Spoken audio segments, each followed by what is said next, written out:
नमस्कार दोस्तों, स्वागत है आपका स्टडी फॉर सिविल सर्विसेज में। वीडियो को पूरा देखिए। कोई भी आपका फीडबैक है, कोई सजेशन है, तुरंत वीडियो में कमेंट करके जरूर बताइए। अच्छा लगे तो वीडियो लाइक जरूर कर लीजिए और ऐसे वीडियो लगातार फ्री में पाने के लिए चैनल को तुरंत सब्सक्राइब कर लीजिए और बेल आइकन को जरूर टैप कर लीजिए ताकि आगे भी सारे वीडियो आपको मिलते रहे। यूट्यूब में फॉलो करते हैं तो प्लीज ये वाला फ्री टेलीग्राम चैनल जरूर ज्वाइन कर लीजिएगा। सारे नोटिफिकेशन, सारे अपडेट यहीं पे आते हैं, ध्यान रखिएगा। स्टडी फॉर सिविल सर्विसेज का कोई भी पेड ग्रुप अगर आपको ज्वाइन करना है तो सिर्फ 856480560660897523864455 यही नंबर है हमारे, सिर्फ जहां पे कॉल या व्हाट्सएप कर सकते हैं।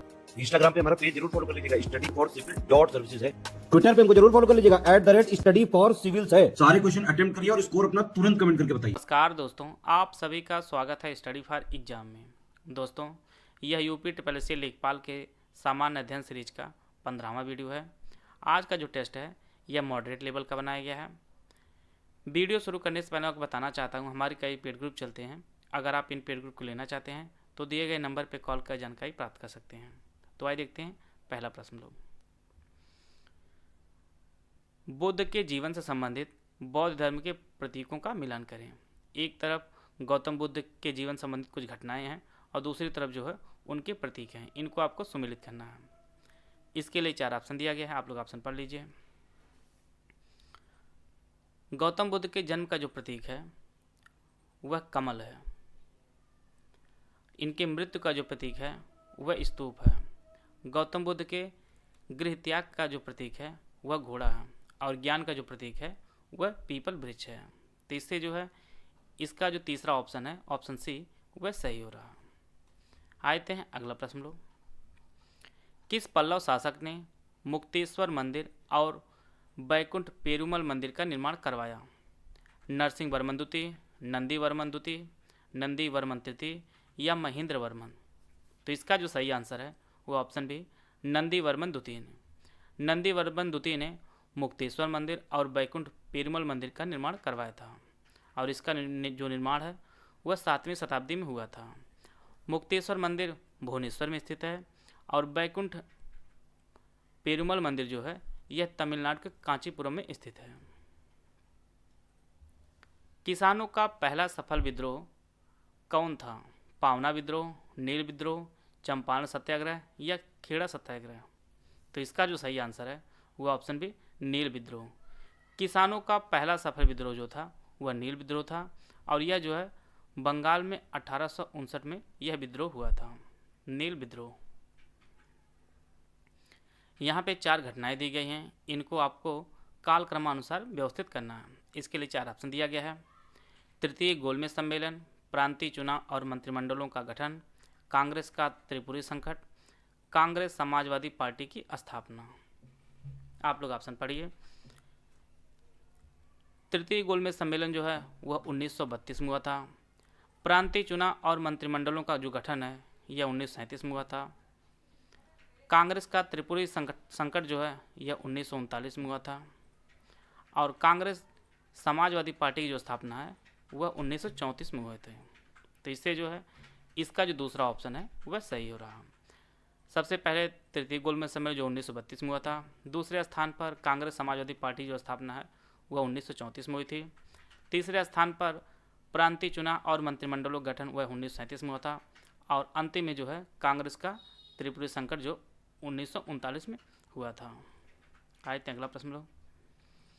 यहाँ पे 4 महिलाएं दी गई हैं, इनमें आपको बताना है कि कौन सी महिलाएं जो है बंगाल में क्रांतिकारी आंदोलन से जुड़ी थीं। कल्पना दत्त, शांति घोष, सुनीति चंदेरी, बीना दास। इसके लिए 4 ऑप्शन, आप लोग ऑप्शन पढ़ लीजिए। इसका जो सही आंसर है वो ऑप्शन डी, सभी जो महिलाएं हैं यह बंगाल में क्रांतिकारी आंदोलन से जुड़ी थीं। कल्पना दत्त, शांति घोष, सुनीति चंदेरी और बीना दास। आए थे अगला प्रश्न लोग। कार्बन ट्रेडिंग के सिद्धांत को सबसे पहले किसने पेश किया था? UNEPA ने, विश्व बैंक ने, अंतर्राष्ट्रीय मुद्रा कोष ने या UNDP ने? तो इसका जो सही आंसर है वह ऑप्शन ए, UNEPA ने कार्बन ट्रेडिंग के सिद्धांत को 1970 के दशक में पेश किया था और UNEPA का जो हिंदी में नाम होगा वह संयुक्त राष्ट्र एनवायरनमेंट प्रोटेक्शन एजेंसी, इसका हिंदी में नाम होगा। और कार्बन ट्रेडिंग का जो सिद्धांत है उसका जो उद्देश्य रखा गया है वह कार्बन डाइऑक्साइड के उत्सर्जन को कम करना, इसका उद्देश्य रखा गया है। प्रथम पिछड़ा वर्ग आयोग के स्थापना की जो अध्यक्षता वह किसने की थी? काका कालेलकर, बीपी मंडल, रामनंदन समित, रामनंदन या इनमें से कोई नहीं। तो इसका जो सही आंसर है वह ऑप्शन ए, प्रथम पिछड़ा वर्ग आयोग के जो अध्यक्ष थे वह काका कालेलकर थे। और इस आयोग की जो स्थापना है वह 1953 में इस आयोग की स्थापना हुई थी और इसे 102वें संविधान संशोधन द्वारा वर्ष 2018 में राष्ट्रीय पिछड़ा वर्ग आयोग को जो है संवैधानिक दर्जा प्रदान किया गया था। और राष्ट्रीय पिछड़ा वर्ग आयोग में जो है कुल 5 सदस्य होते हैं, जिनमें एक अध्यक्ष होता है, दूसरे जो है उपाध्यक्ष होते हैं और 3 जो है अन्य सदस्य होते हैं। टोटल जो है 5 जो सदस्य होते हैं राष्ट्रीय पिछड़ा वर्ग आयोग में। आए थे अगला प्रश्न लोग। यहाँ पे आपको परमाणु ऊर्जा रिएक्टरों को मिलान करना है। किस राज्य में कौन सा परमाणु रिएक्टर स्थित है? तारापुर, कैगा, काकरापार और नरोरा। महाराष्ट्र, कर्नाटक, गुजरात और उत्तर प्रदेश। इसके लिए 4 ऑप्शन दिया गया है, आप लोग ऑप्शन पढ़ लीजिए। तारापुर जो है वह महाराष्ट्र में है, कैगा आपका कर्नाटक में है, काकरापार गुजरात में है और नरोरा जो है यह उत्तर प्रदेश में स्थित है। तो इससे जो है इसका पहला ऑप्शन है वह सही है। आए थे अगला प्रश्न लोग। यहाँ पे आपको बताना है किसका सुमेल जो है वह सही नहीं है। विक्रम साराभाई अंतरिक्ष केंद्र तिरुवनंतपुरम, इसरो उपग्रह केंद्र बेंगलोर, राष्ट्रीय सुदूर संवेदन केंद्र हैदराबाद, अंतरिक्ष अनुप्रयोग केंद्र बेंगलोर। तो इसका जो सही आंसर है वो ऑप्शन डी, अंतरिक्ष अनुप्रयोग केंद्र जो है यह बेंगलोर में ना होकर यह अहमदाबाद में स्थित है। तो इसका जो चौथा ऑप्शन है वह सही है, बाकी तीनों जो है वह सुमेलित हैं। आए थे अगला प्रश्न लोग। यहाँ पर भी आपको मिलान कराना है। एक तरफ मिसाइल है और दूसरी तरफ जो है उसकी विशेषताएं हैं। इसके लिए 4 ऑप्शन दिया गया, आप लोग ऑप्शन पढ़ लीजिए। आकाश मिसाइल जो है वह सतह से हवा में छोड़ी जाती है। नाग जो है यह एक एंटी टैंक मिसाइल है। सागरिका जो है यह परमाणु पनडुब्बी है और निर्भया जो है यह सबसोनिक क्रूज मिसाइल है। तो इससे जो है इसका जो पहला ऑप्शन है वह सही है। आए थे अगला प्रश्न लोग। निम्नलिखित में से कौन सा अवतल दर्पण के उपयोग हैं? Sodium reflector lamp, solar cooker, saving glass के रूप में। इसके लिए 4 ऑप्शन दिया गया, आप लोग ऑप्शन पढ़ लीजिए। सोलर कुकर और सेविंग ग्लास के रूप में अवतल दर्पण का उपयोग किया जाता है। सोडियम रिफ्लेक्टर लैंप में जो है उसमें अवतल लेंस का उपयोग ना होकर उसमें उत्तल दर्पण का उपयोग होता है। तो इससे जो है इसका जो तीसरा ऑप्शन है वह सही है। आते हैं अगला प्रश्न लोग। यहाँ पे आपको बांधों को मिलान करना है। इसके लिए 4 ऑप्शन है, आप लोग ऑप्शन पढ़ लीजिए।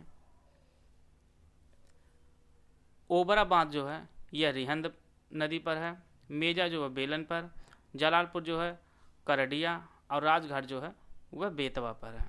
इससे जो है इसका जो पहला ऑप्शन है वह सही है। आते हैं अगला प्रश्न लोग। 2021 में भारत वन स्थिति रिपोर्ट का कौन सा संस्करण जो है वह जारी हुआ? 16वां, 17वां, 15वां या 20वां? तो इसका जो सही आंसर है वह ऑप्शन बी, 17वां संस्करण जारी हुआ है। और यह जो वन स्थिति रिपोर्ट है, भारत वन स्थिति रिपोर्ट जो है इसे भूपेंद्र यादव ने जारी किया। भूपेंद्र यादव ने जारी किया।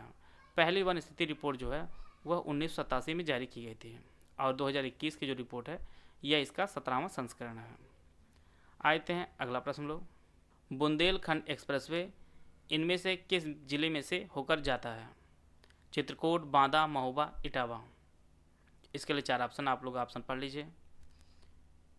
बुंदेलखंड एक्सप्रेसवे कुल लंबाई जो है वह 296 किलोमीटर इसकी कुल लंबाई है और यह कुल 7 जिलों से होकर गुजरता है, जिनमें चित्रकूट, बांदा, महोबा, हमीरपुर, जालौन, औरैया और इटावा जो है शामिल हैं। तो इस प्रकार जो है इसका जो चौथा ऑप्शन है वह सही है। इन चारों जिलों से होकर गुजरता है बुंदेलखंड एक्सप्रेसवे। आए थे अगला प्रश्न लोग। उत्तर प्रदेश के कितने जिले हरियाणा से लगे हैं? 1, 2, 6 या 7? तो इसका जो सही आंसर है वह ऑप्शन सी 6 जिले हैं। उत्तर प्रदेश के 6 जिले जो है वह हरियाणा से लगे हैं और यह जिले जो हैं वह सहारनपुर हैं, शामली हैं, बागपत हैं, गौतम बुद्ध नगर हैं, अलीगढ़ हैं और मथुरा है। यह कुल 6 ज़िले हैं जो हरियाणा से लगे हैं, उत्तर प्रदेश के ज़िले। हाल ही में महाराष्ट्र सरकार ने किस प्रसिद्ध व्यक्तित्व के नाम पर नागपुर में गोरेवाड़ा अंतर्राष्ट्रीय चिड़ियाघर का नाम बदला है? तो यह जो नाम रखा किनके नाम पर रखा गया है? बाला साहब ठाकरे, ज्योतिबा फुले, बी.आर. अम्बेडकर या ए.पी.जे. अब्दुल कलाम के? तो इसका जो सही आंसर है वह ऑप्शन ए बाला साहब ठाकरे के नाम पर यह चिड़ियाघर का जो नाम है वह रखा गया है। और यह जो कुल 2000 हेक्टेयर में फैला हुआ है, गोरेवाड़ा अंतर्राष्ट्रीय चिड़ियाघर। आते हैं अगला प्रश्न लोग। गुजरात के सोमनाथ मंदिर ट्रस्ट का नया अध्यक्ष किसे नियुक्त किया गया है? नरेंद्र मोदी, विजय रूपानी, अमित शाह या आचार्य हर्ष? तो इसका जो सही आंसर है वह ऑप्शन ए नरेंद्र मोदी। गुजरात के सोमनाथ मंदिर ट्रस्ट के जो नए अध्यक्ष बने हैं वह प्रधानमंत्री नरेंद्र मोदी जी बने हैं। इसका जो पहला ऑप्शन है वह सही है। पराक्रम दिवस हर साल किसकी जयंती पर मनाया जाएगा? नेताजी सुभाष चंद्र बोस, सरदार वल्लभ भाई पटेल, भगत सिंह या मेजर सोमनाथ शर्मा? तो इसका जो सही आंसर है वह ऑप्शन ए नेताजी सुभाष चंद्र बोस की जयंती पर प्रत्येक वर्ष पराक्रम दिवस मनाया जाएगा और यह 23 जनवरी को हर वर्ष मनाया जाएगा। सुभाष चंद्र बोस जी का जन्म जो है वह 23 जनवरी 1987 को हुआ था। और इनसे एक प्रश्न बार बार पूछता है कि यह कांग्रेस के अध्यक्ष कब बने? तो यह 1938 में कांग्रेस के अध्यक्ष बने थे, हरिपुरा अधिवेशन में। और वह जो अधिवेशन हुआ था वह कांग्रेस का 51वां अधिवेशन था। इसको भी आप लोग नोट कर लीजिएगा। आए थे अगला प्रश्न लोग। निम्नलिखित में से किसका भौगोलिक संकेत मौजूद है? बीकानेरी भुजिया, बनारसी रेशम, भागलपुरी रेशम? इसके लिए 4 ऑप्शन आप लोग ऑप्शन पढ़ लीजिए। इसका जो सही आंसर है वह ऑप्शन डी। ये सभी जो है इन सभी का जीआई टैग प्रदान किया गया है इन सभी को। बीकानेर भुजिया जो है वह राजस्थान के है। भागलपुर को जो है रेशम का शहर भी कहा जाता है। और बनारसी रेशम को आप लोग जानते हैं। तो ये जो तीनों को जीआई टैग प्रदान किया गया है। आते हैं अगला प्रश्न लोग। इसमें भी आपको मिलान करना है। श्री शैलम, चिदम्बरम, पुष्कर, ओंकारेश्वर, तमिलनाडु, आंध्र प्रदेश, राजस्थान और मध्य प्रदेश? ऑप्शन आप लोग पढ़ लीजिए। श्री शैलम जो बांध है यह आंध्र प्रदेश में है। चिदम्बरम जो है यह तमिलनाडु में है। पुष्कर जो मेला लगता है आपका वह राजस्थान में लगता है। और ओंकारेश्वर जो बांध है यह आपका एमपी में है। तो इससे जो है इसका जो दूसरा ऑप्शन है वह सही है। आए थे अगला प्रश्न हम लोग। यहाँ पर भी आपको मिलान करना है। एक तरफ मंदिर दूसरी तरफ है राज्य दिया गया। सोमनाथ, महाकालेश्वर, केदारनाथ और भीमाशंकर? ऑप्शन आप लोग अपना पढ़ लीजिए। सोमनाथ जो मंदिर है यह गुजरात में स्थित है। महाकालेश्वर जो है यह मध्य प्रदेश में है। केदारनाथ जो मंदिर है यह उत्तराखंड में है। और भीमाशंकर मंदिर जो है यह महाराष्ट्र में स्थित है। तो इससे जो है इसका जो पहला ऑप्शन है वह सही है। आए थे अगला प्रश्न लोग। कंप्यूटर के विकास के आधार पर निम्नलिखित की व्यवस्था करें।